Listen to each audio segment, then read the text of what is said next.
குருப்யோ நமஹ நமோ நமஹ. பதஞ்சலி அஷ்டாங்க யோகா பயிர்வு 7. யோகேன சித்தஸ்ய பதேன வாசாம் மலம் ஷரீரஸ்ய ச வைத்யகேன யோபாக்கரோத்தம் பிரவரம் முனீனாம் பதஞ்சலிம் பிராஞ்சலிராணதோஸ்மி. ஆபாஹு புருஷாகாரம் शङ्खचक्रासिधारिणं सहस्रशिरशं श्वेतं प्रणमामि पतञ्जलिं. श्रीमते अनन्ता नागराजा நமோ நமஹ. வணக்கம்.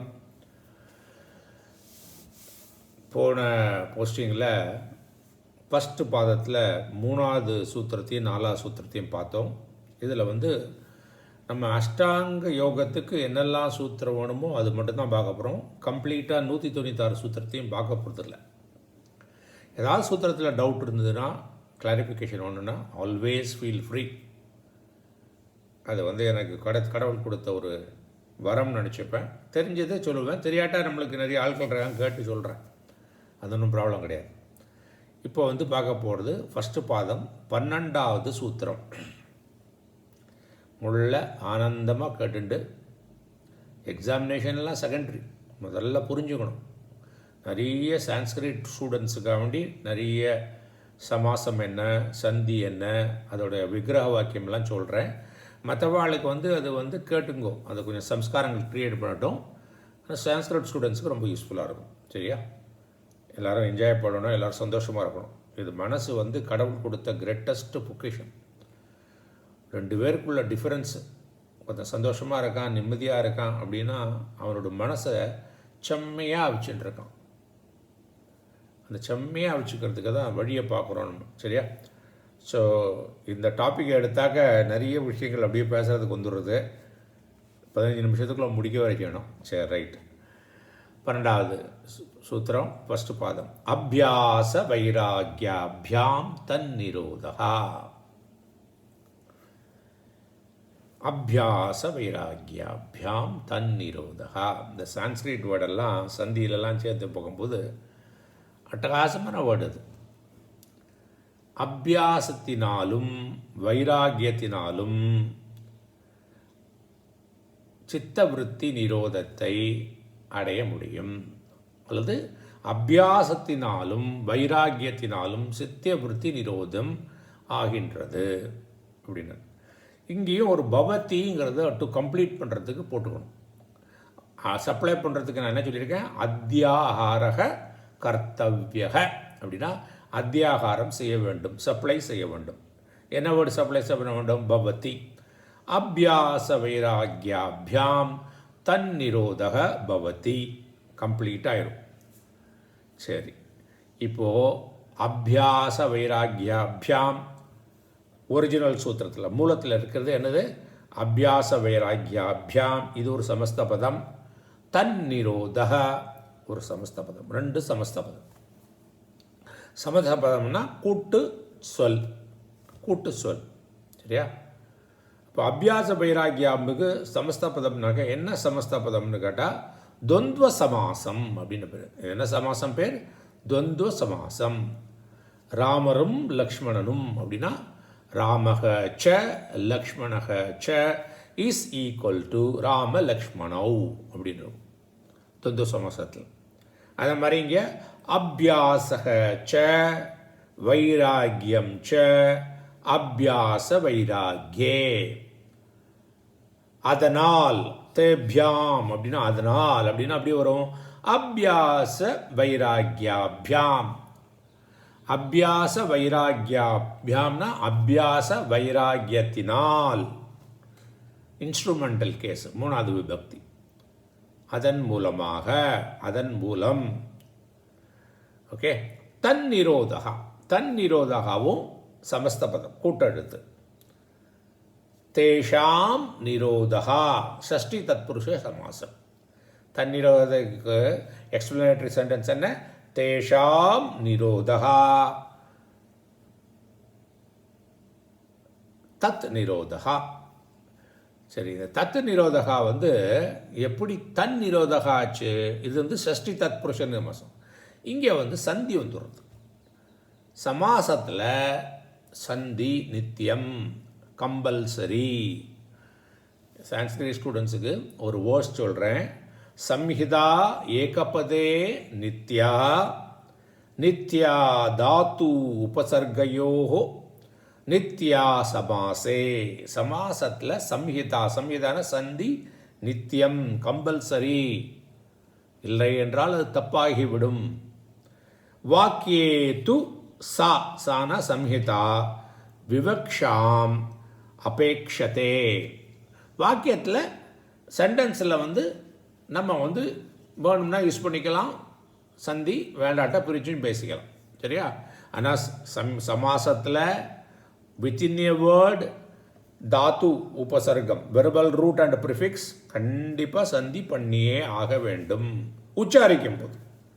அப்போதான் கரெக்டாக அதான் அது அப்போ இங்கே சமாசம் சமஸ்தபதம் சொல்லியிருக்கோம் இல்லையா? அப்போ தத் நிரோதகா, தன் நிரோதா எப்படி ஆச்சு? தத் நிரோதகா தத்து இத்து ஃபஸ்ட்டு தான். தத் நிரோதகா ஃபஸ்ட்டு தத்து நிரோதகான்னு வரும், மூணாவது தான். அது ஜஷ்வ சந்தி, ஜலாம் ஜுஷந்தே அப்படின்னு ஒரு சூத்திரம். இது அஷ்டாத்தியாயி அதோட சூத்திரம் நம்பர். ஜலாம் ஜஷ்வந்தேட சூத்திர நம்பர் என்னது? 8வது அத்தியாயத்தில் 2வது பாதத்தில் 39வது சூத்திரம். சரி, அப்போது தத் நிரோதகா, தத் நிரோதகா தத் நிரோதா ஆகிடுது. நம்மளுக்கு தன் நிரோதா வரும். அப்போ இந்த தத் நிரோதா தன் நிரோதா எப்படி ஆகிடுது? அனுநாசிக சந்தி. எத்தனாவது நம்பர்? சூத்திர நம்பர் என்னது? பாணினியோடு அஷ்டாத்தியாயோடு 8வது அத்தியாயம் 4வது பாதம் 45வது சூத்திரம். அப்போது அபியாச வைராக்கியாபியாம் அது துவந்துவ சமாசம். அதுக்கு விக்கிரக வாக்கியம் பார்த்துட்டோம். இங்கே தன் நிரோதகா 2 சந்தி இருக்குது. அது என்னது? ஷஷ்டி தத்புருஷ சமாசம். அதுக்கு 2 சந்தி இருக்குது. ஒன்று ஜஷ்வ சந்தி. தத் நிரோதா தத்து நிரோதா ஆகிறது. அந்த தத் நிரோதா தன் நிரோதா ஆகிறது அனுநாசிக சந்தி அப்படின்னு பார்த்துட்டோம். சரி, இப்போ இதெல்லாம் ஆனப்புறம் கரெக்டாக எப்படி வரும்? அந்த சூத்திரத்தை எப்படி முடிக்கணும், எப்படி கம்ப்ளீட் பண்ணணும்னா, அபியாசேனச்ச வைராகியேனச்ச தேஷாம் சித்தவிருத்தி நிரோதகா. சித்தவிருத்தி நிரோதகா பவதி. அபியாசத்தினாலும் வைராகியத்தினாலும் சித்தவிருத்தி நிரோதம் அடைகிறது. சரியா? இதை தான் நம்ம தலைவர் கிருஷ்ணர் பகவத்கீதாவில் 6வது அத்தியாயத்தில் 35வது வருஷத்தில் சொல்லியிருக்கார். அசம்சயம் மகாபாஹோ மனோ துர்நிகிரகம் சலம் அபியாசேன. இங்கே வந்துடுதா? அபியாசேன து கௌந்தேய வைராகியேன கிருஹ்யதே. இதே தான் சொல்கிறோம். பாருங்கோ, நான் லாஸ்ட் செஷன் ஒரு முன்னாள் போஸ்டிங்கில் சொன்னேன், எப்படி ஜீவன் முக்தி முமேகாலையும் நம்ம ஃபஸ்ட்டு சூத்திரத்தை பார்க்கும்போது சொன்னேன். அந்த என்ன நிரோத பரிணாமமும் 2 மென்ஷன் பண்ணியிருக்கு ஒரே டிஃப்ரெண்ட் புக்கில். அதே மாதிரி இவரும் கிருஷ்ணர் சொல்லாத ஒன்றுமே இல்லை வச்சுக்கோ. அப்போது இதுவும் சொல்கிறார். என்ன சொல்கிறார்? அசம்சயம் மகாபாஹோ. சூத்திரம் மறுத்தான். இங்கேயும் பகவத்கீதையிலையும் எல்லா வேர்டும் கான்டெக்ஸ்டுவலாக அப்ராப்ரியேட்டான வேர்டு தான் இருக்கும். ஏன் அர்ஜுனனுக்கு தான் நிறைய பேர் இருக்க. இங்கே ஏன் மகாபாகோங்கிறனா, நீ உடல் விலை தோளெல்லாம் நல்ல பரந்த தோளை உடையவன், வலிமையானவன். நீ வலிமையாக இருந்தாலும் உடல் ஸ்ட்ராங்காக இருந்தால் மனசு ஸ்ட்ராங்காக இருக்கணும்னு அவசியம் இல்லை. ஒல்லி குச்சியாக இருப்பான், நான் மனசு ஸ்ட்ராங்காக இருக்கலாம். குண்டாக இருப்பான், மனசு ஸ்ட்ராங்காகவே இருக்கும். ஆனால் குண்டாக இருக்கிறவங்க மனசு ஸ்ட்ராங்காகவும் இருக்கலாம். அது இல்லை, இருக்கக்கூடாதுங்கிற. ஆனால் இங்கே என்ன சொல்கிறாருன்னா, மகாபாகு நீ நல்ல தோல் வலிமை உடையவனாக இருந்தாலும் மனசு கண்ட்ரோல் பண்ணுறது கஷ்டம்ப்பா. ஏன்? அது சலம், அது ரெஸ்ட்லெஸ்ஸாக இருக்குது. ஆனால் நீ என்ன பண்ணணும்? அபியாசேன, நீ அபியாசத்தினாலும் வைராகியத்தினாலும் அதை கண்ட்ரோல் பண்ண முடியும். அபியாசமும் வைராகியமும் சேர்ந்து எம்ப்ளாய் பண்ணணும். தனித்தனியாக எம்ப்ளாய் பண்ணினா பிரயோஜனம் கிடையாது. ஏன்னாக்கா அபியாசத்தை வந்து நீங்கள் வந்து தனியாக வைராகியம் இல்லாமல் பண்ணினா ரொம்ப கஷ்டப்பட்டு ஃபோர்ஸ்ஃபுல்லாக பண்ணுற மாதிரி இருக்கும். சரி, வைராகியத்தை வந்து அபியாசம் இல்லாமல் பண்ணினா ஒரு செயல்பாடற்றதாக இருக்கும், பேசிவாக இருக்கும். இந்த அபியாசமும் வைராகியமும் மியூச்சுவலி எக்ஸ்க்ளூசிவ் கிடையாது. அது வந்து ஒன்றுக்கு ஒன்று காம்ப்ளிமெண்ட்ரி, ஒன்றுக்கு ஒன்று சப்போர்ட் பண்ணும். அபியாசம் ஜாஸ்தியாகும்போது வைராகியம் வரும், வைராகியம் இருக்கும்போது அபியாசம் ஸ்ட்ரென்தன் ஆகும். அப்படி இப்படியே இருக்கும். ஒரு கமெண்ட்ரியில் பார்த்தோம்னா இந்த மனசோட ஓட்டத்தை, சித்த விருத்தியை ஒரு நதி பிரவாகத்தோட கம்பேர் பண்ணியிருக்கா. என்ன சொல்கிறா? கதாச்சித் நதி சமுத்திர அபிமுகம் வகதி. சில சமயம் அந்த நதியானது எப்படி, அது போய் எங்கே போகிறது? நதி எங்கே செல்கிறது? கடலை தேடி. அதானே அதோடைய டெஸ்டினேஷன். நதி எங்கே செல்கிறது? கடலை தேடி. பாருங்க, இது நம்மளுக்கு யூஸாக இருந்த படலாம். ஸோ சில சமயம் அந்த நதி என்ன பண்ணுறது, அதோட டெஸ்டினேஷன் என்ன? டெஸ்டினேஷன் நதியை போத்து போகிறது. கதாச்சித் பூமியாம் அபிமுகி. சில சமயம் நிலத்தை பார்த்து ஓடுகிறது. சரிப்பா, மனசையும் நீ நதியையும் கம்பேர் பண்ணிட்ட. இது நதியை பார்த்து ஓஷன், கடலை பார்த்து ஓடுகிறதுங்கிற, அல்லது நிலத்தை பார்த்து ஓடுகிறதுங்கிற. அது மனசுக்கு என்ன, அதுக்கு என்ன சம்பந்தம் அப்படின்னு கேட்டால் அதே மாதிரி தான். மனதோட ஓட்டம்னா என்ன? எண்ணங்கள் என்ன செய்யும்? சில சமயம் ரெண்டு டைரக்ஷன். ஒரு டைரக்ஷன் மோட்சத்தை பார்த்து போகிறது, அது வந்து விவேகம் இருந்தாக்க. இல்லைன்னா சம்சாரத்தை பார்த்து, ஆப்ஜெக்ட்ஸை பார்த்து போகிறது விவேகம் இல்லாவிட்டால். அப்போது வைராகியம் இருந்தால் என்ன ஆகுது? இந்த சென்ஸ் ஆர்கன்ஸை பார்த்து போகிறது இல்லையா, அந்த ஃப்ளோவை முள்ள குறைச்சிட்டு அதை வீக்கப் பண்ணி அந்த மனசை வந்து இந்த ஆப்ஜெக்ட் ஓரியன்ட் கரண்ட் இருக்கு இல்லையா, அதை அப்படியே வீக்கன் பண்ணிடும். வைராகியம் டிஸ்டர்ப் ஆகிறது, வெளி விஷயத்தில் போகிற விஷயத்தை கண்ட்ரோல் பண்ணுறது வைராகியம். சரிப்பா, வைராகியத்தை பண்ணிடுத்த அபியாசம் என்ன பண்ணுறதுனாக்கா விவேகத்தை பார்த்து ஓடுறது. அந்த விவேகத்தினால் நம்மளுக்கு என்ன கிடைக்கும்? கைவல்யம் கிடைக்கும். இப்போ ஒரு கம்பேரிசன் பண்ணி பார்த்துடலாமா? ஒரு சைடில் வைராகியம், ஒரு சைடில் அபியாசம்.